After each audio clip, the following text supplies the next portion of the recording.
Olá, meus amigos, amigas, internautas, sejam todos bem-vindos. Vamos dar então continuidade ao estudo desse livrinho aqui, um livreto muito interessante, Os Fatos Espíritas e as Forças X, e na segunda parte, Espiritismo e Materialismo. Nós já estamos na segunda parte. Esse livreto foi escrito por Caibal Schuttel em 1924-25, enquanto estava ainda encarnado.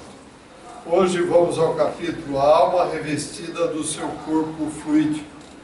Então ele vai falar do magnetismo e do hipnotismo.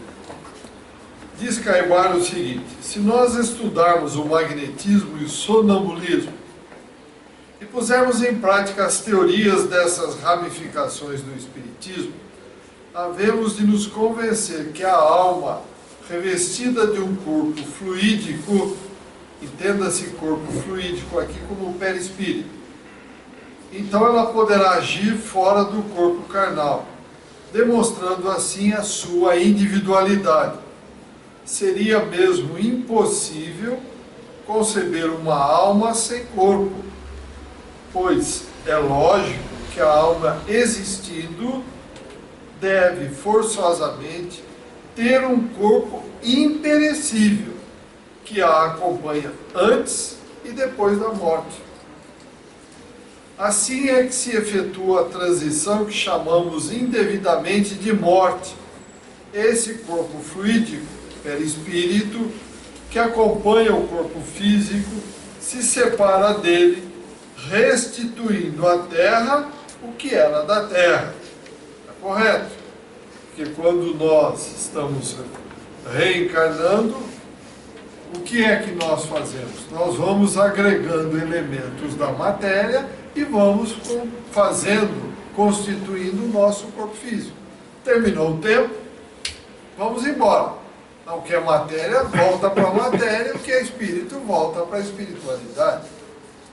E continua Caibal. As experiências dos sábios vêm em apoio dos ensinos dos espíritos sobre o perispírito. Os sonâmbulos do magnetizador Lewis e da senhora Morgan desdobraram-se a ponto de produzirem manifestações físicas à distância e serem vistos por pessoas suas conhecidas. Sob a influência do magnetismo, o perispírito ou corpo fluídico se exterioriza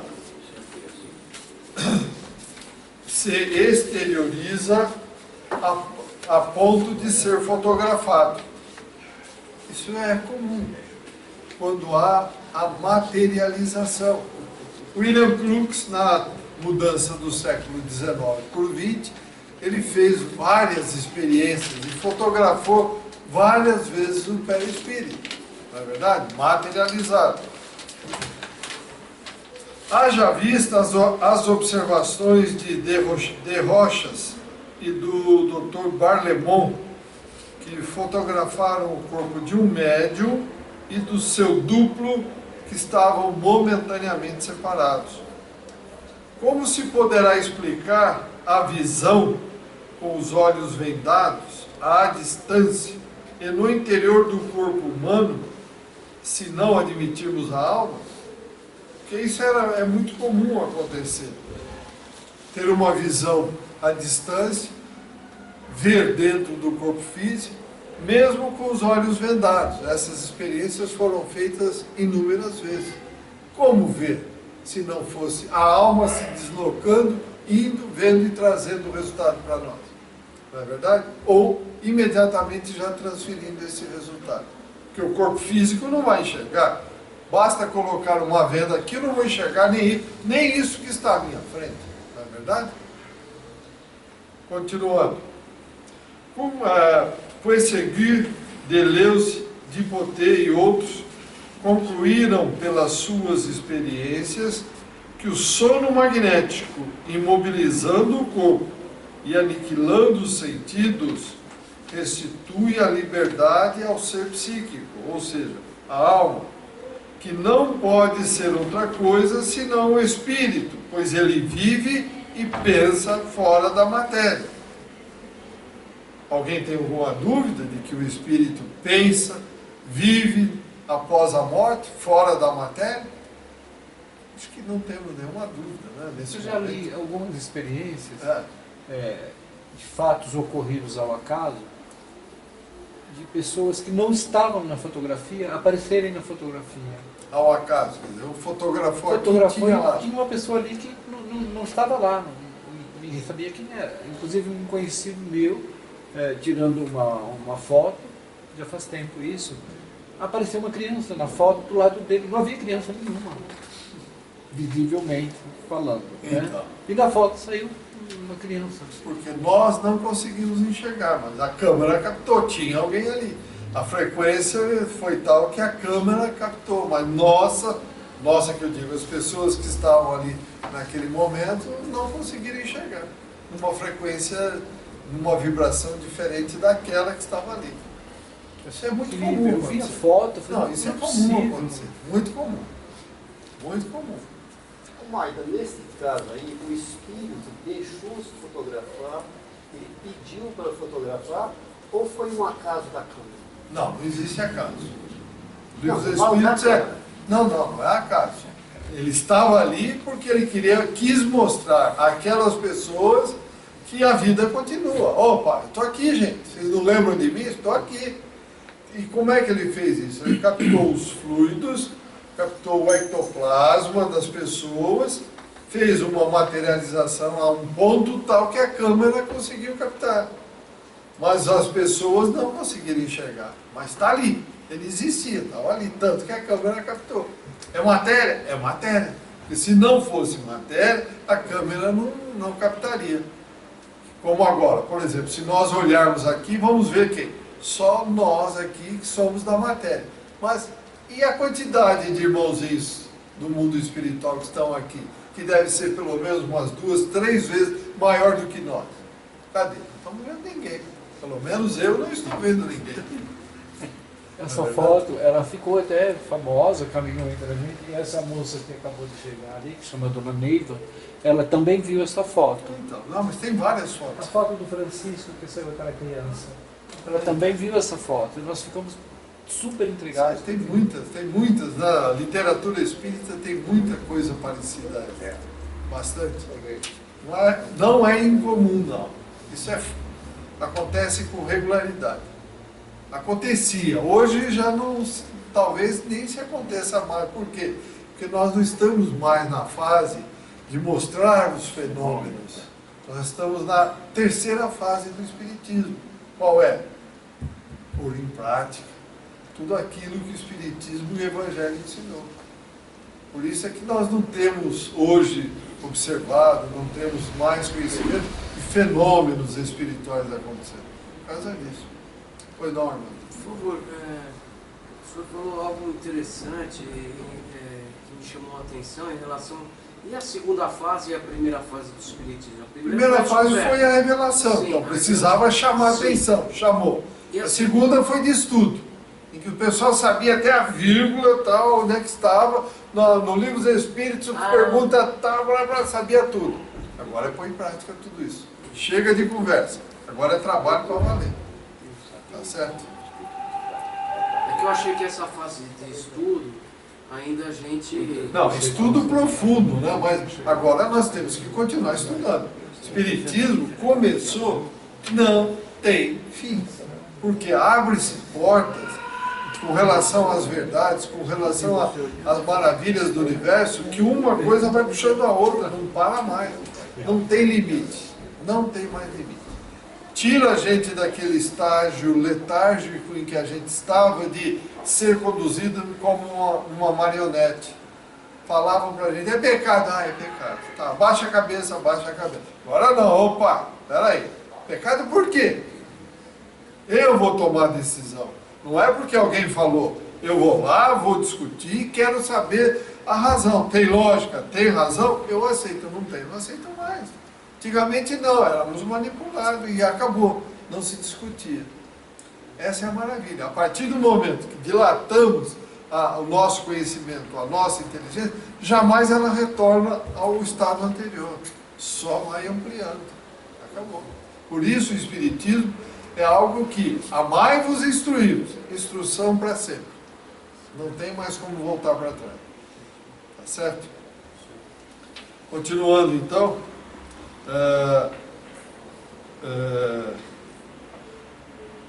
O Dr. Guibier diz em sua obra Análise das Coisas que desde a fascinação, que é uma obsessão do estágio de fascinação, até o sono letárgico, vemos o caminho que leva ao estado de desdobramento da pessoa. Dr. Deleuze, antes de continuar aqui, desdobramento. Eurípides Barçanufo era um mestre em desdobramento. Ele estava aqui e de repente o corpo ficava, mas ele ia embora. Por exemplo, me lembro de um dos livros, ele estava dando aula na época da Primeira Guerra. Então ele estava dando aula, parou, foi atender lá nos campos da guerra os necessitados, os feridos. E aí participando lá de uma batalha, atendendo, ele viu, participou, veio, voltou e comentou com os alunos. 15 dias depois, porque naquela época demorava para chegar qualquer informação, chegou exatamente o que ele tinha dito. E como Eurípides, nós tivemos, por exemplo, o famoso caso de Antônio, o Santo Antônio, né? Ele estava em Pádua, na Itália, e aí ele ficou o corpo, foi defender o pai, acho que em Lisboa, se eu não me engano. É isso mesmo, Isabel? Foi defender o pai em Lisboa. Lá ele se materializou, desdobrou-se, defendeu, livrou o pai de ser condenado, e voltou e continuou a existência dele. E como esses casos, temos vários desdobramentos. Isso era muito comum acontecer. Hoje acontece? Acontece. Quantas vezes será que nós não encontramos com pessoas que estão em desdobramento, mas não temos nem ideia? Ou até espíritos materializados junto a nós? O desdobramento está ligado ao grau de evolução espiritual? Não necessariamente. Não necessariamente. Mas se você veio preparado naquela existência para uma mediunidade mais aflorada, ele acontece. Senão, não tem como acontecer. Você tem que saber lidar com essas coisas. Aí vem a instrução. Conforme você vai acontecendo os fenômenos para você, você tem que se aprofundar. Então você fica perdido. Você vai ser marionete na mão de quem? Das trevas. As trevas querem nos pegar? Estão doidinhos para nos pegar aí, para nos manipular. Então o desdobramento se enquadra numa manifestação mediúnica. Sim. Mais comentários, mais perguntas? Então vamos em frente. Dr. Deleuze afirma: o magnetismo demonstra a espiritualidade da alma e sua imortalidade. Mas a alma também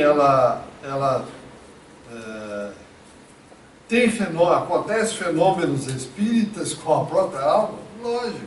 Só pegar André Luiz. A mãe dele não estava lá, não sei aonde, ela não se manifestou ali, não se materializou ali onde ele estava, no nosso lar. Nós, a partir do momento que entramos no reino nominal, tomamos consciência, assumimos em nossas mãos a rédea da nossa existência, esses fenômenos nós vamos conviver até um dia regressarmos ao Pai. Ou vocês acham que é uma única vez? Encarnou aqui, volta ali? Não. Nós temos N degraus. Nós estamos no segundo degrauzinho de uma escala infinita. Provas e expiações. Vai para a regeneração. Mundos felizes, mundos críticos. Quantas vezes vão ficar subindo e descendo? Quantas vezes? Não sabemos. Depende de cada um de nós. Então a espiritualidade vai existir. Esse intercâmbio até regressarmos ao Pai. E depois acabou? Não, aí que começa o trabalho. Aí vai começar para valer. Porque aí vamos receber uma nuvem de gás incandescente, vamos criar, vamos executar como Cristo fez um planeta e vamos responder por ele. Aí que começam os trabalhos. Por enquanto nós estamos só chegando nas beiradinhas. Não é verdade? Vamos usar essa expressão. É trabalhoso? Muito. Mas quem disse que seria fácil? Depende de cada um de nós. É só encararmos a realidade, encararmos que somos filhos do Pai e que fomos criados para um dia retornar a Ele. Igual ao que fomos criados? Não. Aí espíritos puros. Então aí, ó, depende de cada um de nós. Trabalho, trabalho, trabalho. Continuando então. O magnetismo e o hipnotismo são ótimos auxiliares para estudar a alma, quer aliado a um corpo carnal, quer separada desse corpo, somente em sua vida psíquica.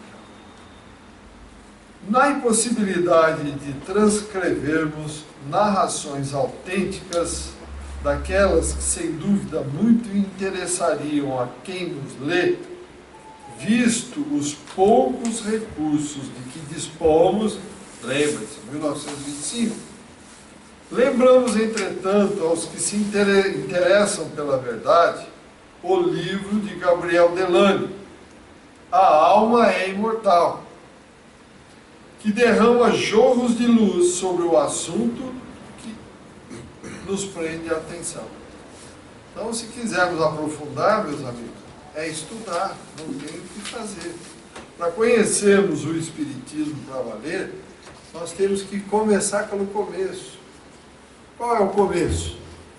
Primeiro o livro de Kardec, qual foi? O que é Espiritismo? Não adianta nada nós chegarmos com uma pessoa que viu falar Espiritismo. Não, leia o livro dos Espíritos. O que é isso? Ele não sabe nem o que é o Espiritismo. Leia o Espiritismo. E depois vamos dando a sequência dos livros de Kardec. E muitos de nós caímos na bobagem de nunca mencionar a Revista Espírita. São 12 volumes de coisas fantásticas sobre o Espiritismo. Temos que ler os 12 volumes da Revista Espírita.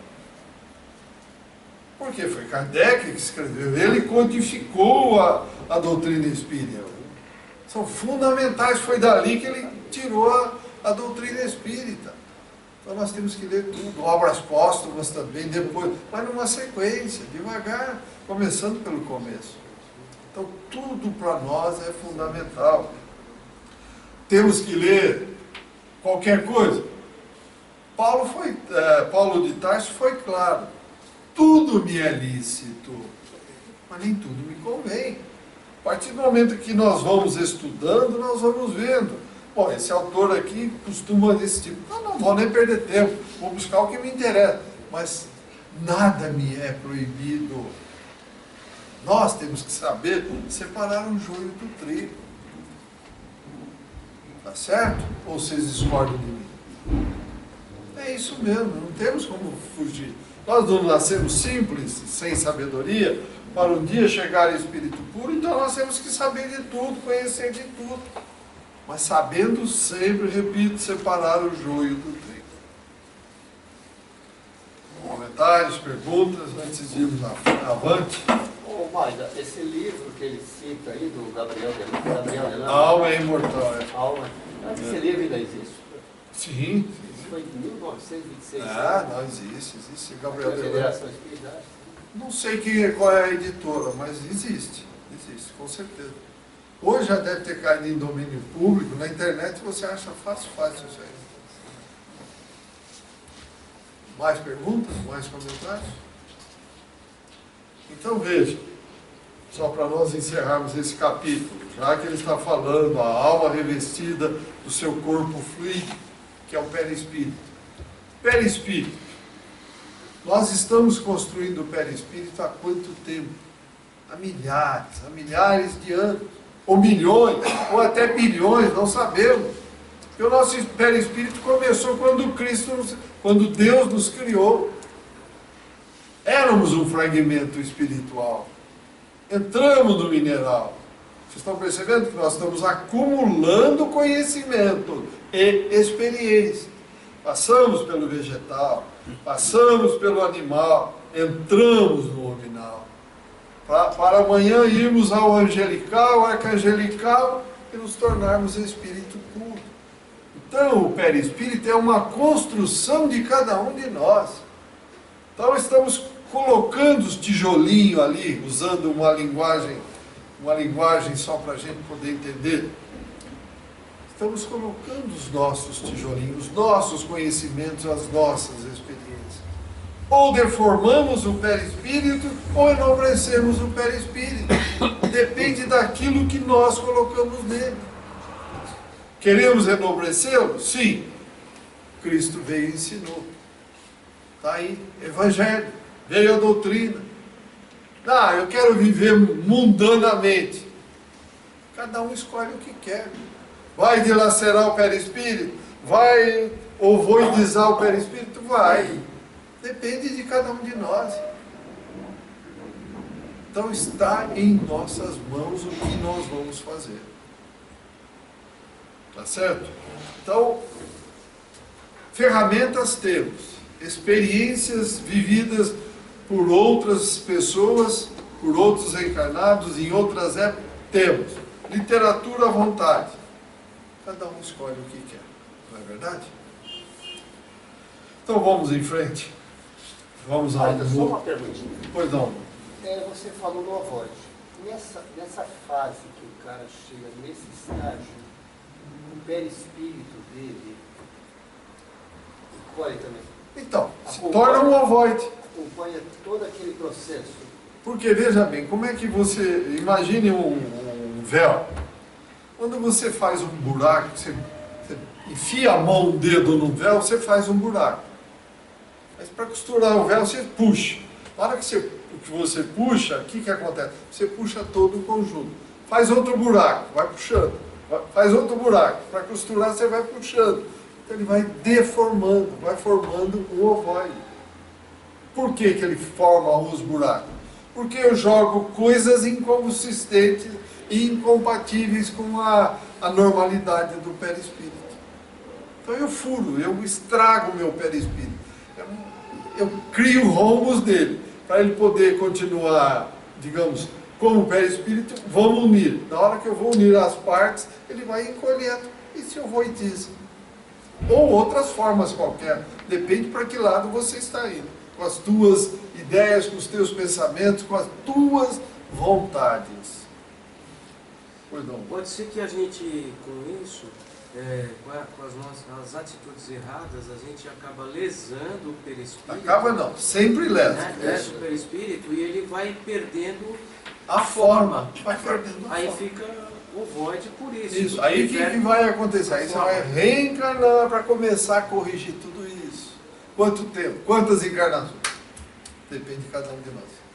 Marta, vem o caso, o anão, O anão. teve o espírito deformado, É um perispírito filho suicida, ele é suicida, suicida normalmente Torturas. vem com grandes problemas. deforma o perispírito. Por exemplo, você dá um tiro no ouvido, você ofendeu o teu perispírito. Resultado, na próxima encarnação, você virá com uma deficiência no ouvido e até onde atingiu a bala. Você criou uma deficiência. Você suicidou-se, por exemplo, atirando na frente de um trem. Se despedaçou. Imagine o que virá na próxima encarnação. Algo terrível.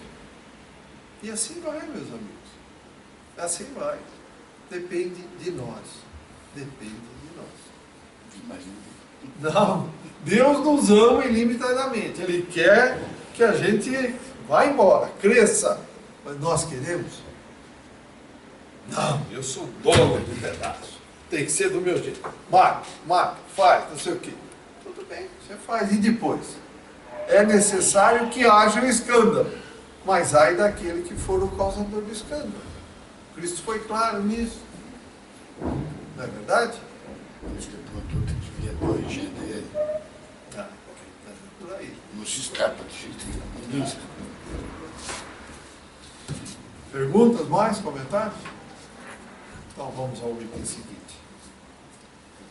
Materialismo. Vamos ver o que Caibar Schutel nos diz sobre o materialismo, 1925.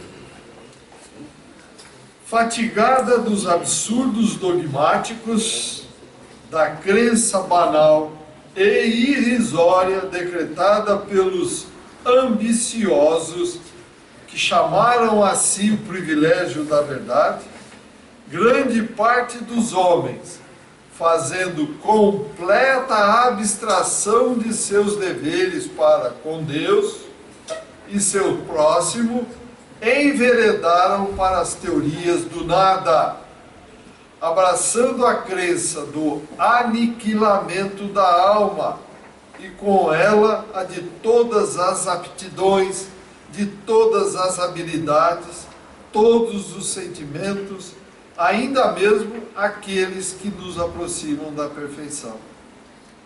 Então veja, o que é o nada? O niilismo. Morreu, acabou. Está aqui, ó. Não tem sentido. Nós estamos falando em milhões, talvez bilhões de anos construindo o nosso perispírito. Agora vem alguém de plantão aí, boa praça de plantão e diz, não tem nada, eu não acredito. Não é bem assim, temos que estudar, gente. Podemos sair falando bobagem, abobrinha por aí, não. Nós temos que primeiro nos embasar daquilo que nós queremos dar opinião. Eu acho. Não, acho não interessa. Nós temos que afirmar com muita segurança. Ter certeza. Ter certeza do que vai falar. Não temos, diz Caibar, a pretensão de fazer nesse pequeno livreto um estudo das teorias materialistas, sejam as teorias de Buckner, Molescott e Comte, etc. Seja o monismo de Haeckel, com as suas demonstrações científicas, entre aspas, 1925, desmascaradas hoje pelos sábios. Isso é Caibar afirmando em 1925. Oliver Lodge já desmontou o monismo de Haeckel, lá na Inglaterra, Bas na Alemanha.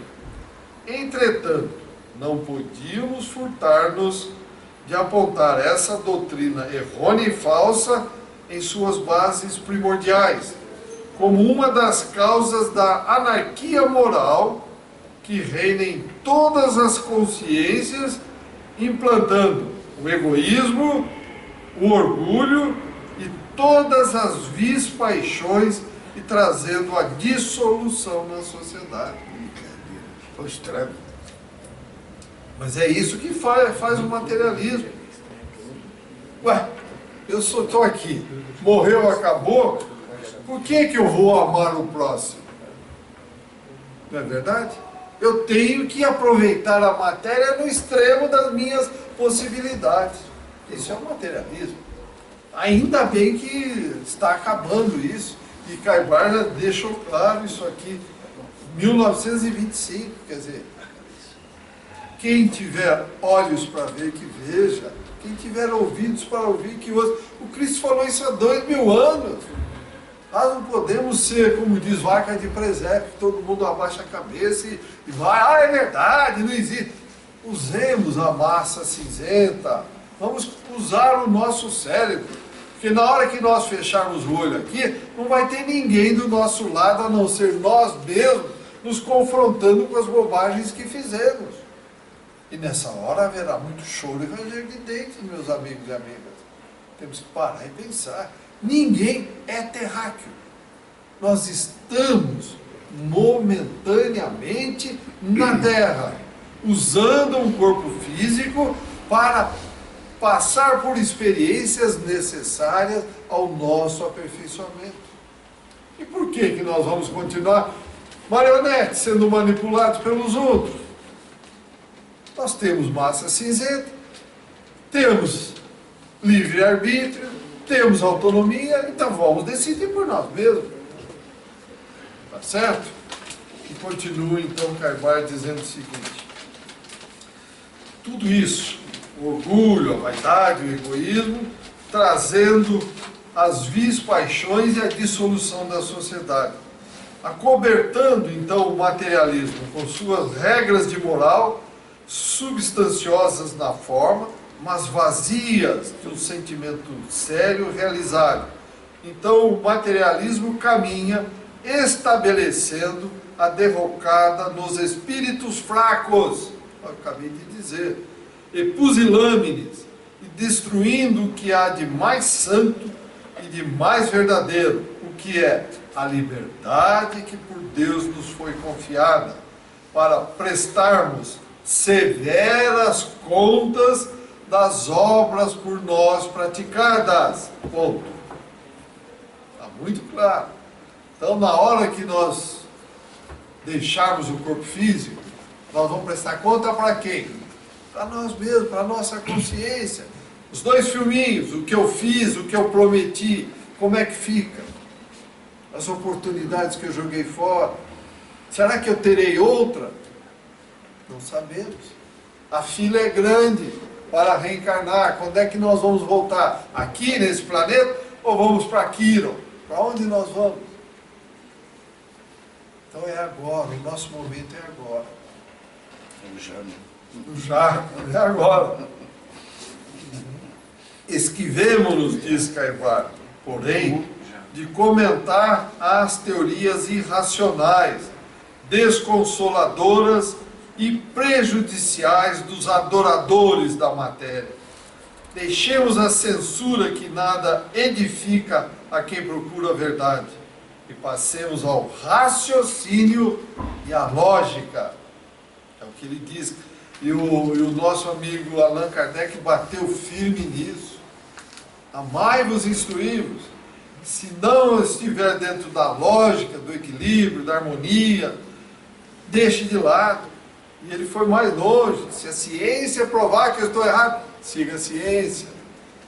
Aqui, gente, está muito claro. O que nós estamos esperando?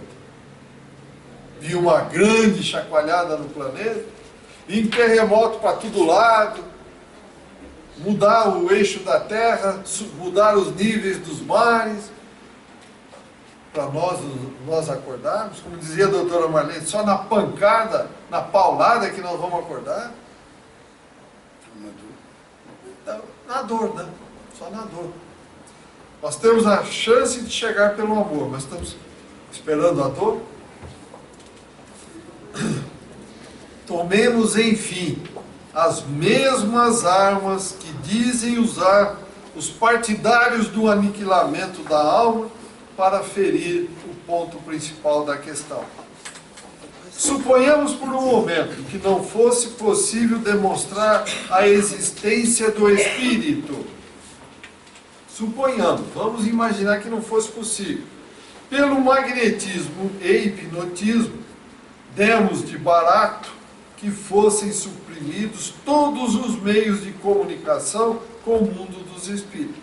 Ainda assim, a razão, essa lanterna que nos guia na pesquisa da verdade, repeleria com os raios de sua lógica vibrante o dogma materialista, de que o pensamento é uma secreção do cérebro e que o eu é o resultante do trabalho das moléculas que se uniram para formar o corpo físico.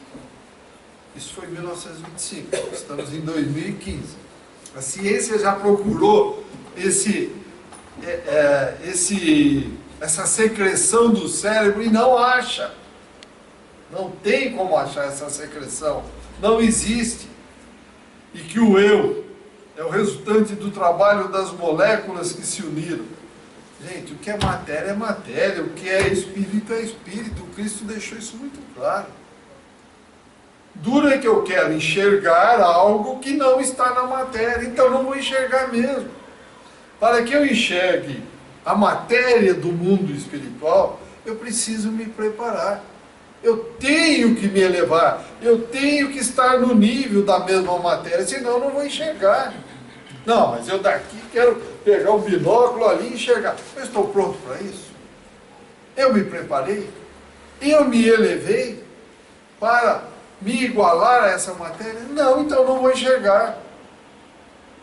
Enquanto continuarmos com o materialismo irracional, não vamos conseguir ver o mundo espiritual.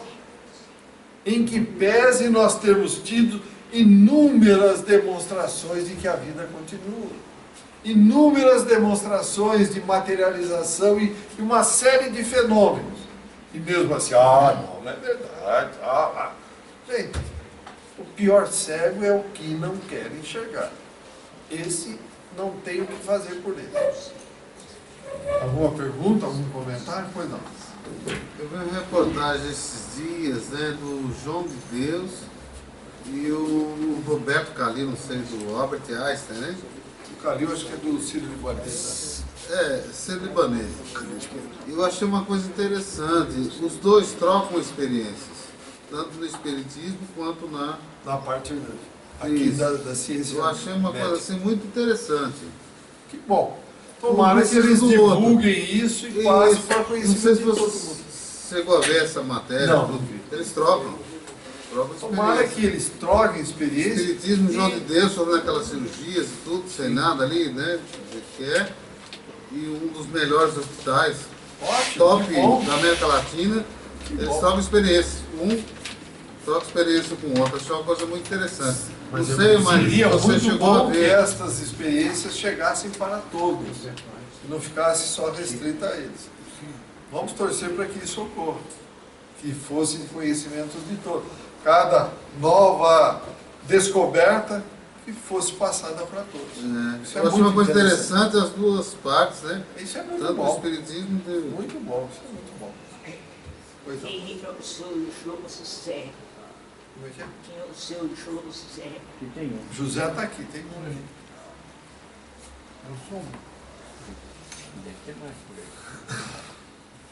Então, continuando aqui, é bastante, diz Caibar, só para nós encerrarmos, estudarmos a memória, ele pôs entre aspas, para chegarmos à conclusão que existe, fora do corpo físico, um outro corpo que, como uma placa sensível fotográfica, guarda para sempre todos os fatos que impressionam o nosso espírito. Que, finalmente, existe em nós um ser que pensa, quer, sente e ama com completa reminiscência ou lembrança da sua infância e de todos os seus atos e de todos os atos da sua vida. Então vejam, no próximo encontro nós vamos continuar sobre isso aqui. Então esse ser é o Espírito, ele é o armazém. Aí tudo que vivemos nessa construção do perispírito está lá guardado no Espírito, ele é o dono de tudo isso. Então não é morreu, acabou, não. Tiramos a roupa velha, que rasgou, não dá remédio, não serve para pano de chão, vai se decompor. E vamos embora, volta para casa, a vida continua. Já fizemos isso milhares de vezes. Se considerarmos os reinos inferiores, milhões, bilhões, não sabemos. Então, qual é a dificuldade? Morrer é voltar para casa, é voltar de novidade. Mas nós somos apegados à matéria, à família.